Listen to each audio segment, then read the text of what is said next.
আসসালামু আলাইকুম। ওসমান হাদির আপডেট জানানোর জন্যই আপনাদের সামনে এসে হাজির হলাম। Very favourable condition. সিঙ্গাপুর থেকে খবর এলো ওসমান হাদির অবস্থা এখনো ফেভারের মধ্যে রয়েছে, অর্থাৎ খুব সম্ভবত তিনি আমাদের মাঝ থেকে বিদায় নিচ্ছেন না। ওসমান হাদির আপডেট চলে এসেছে এবং সেই আপডেটটা সিঙ্গাপুরের আপডেট।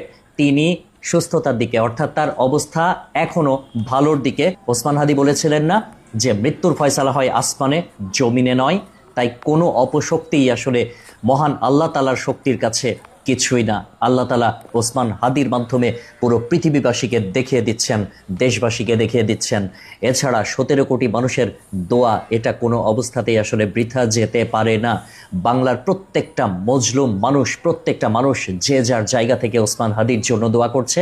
এবং এই মুহূর্তের খুশির খবর হচ্ছে ওসমান হাদির অবস্থা ভেরি ফেভারেবল কন্ডিশন। সো আমরা যেভাবে দোয়া করছি ওসমান হাদির জন্য, আমাদের এই দোয়াটা অব্যাহত থাকবে এবং আমরা আশা করব ওসমান হাদি আবারও আমাদের মাঝে সুস্থ হয়ে ফিরে আসবেন ইনশাআল্লাহ।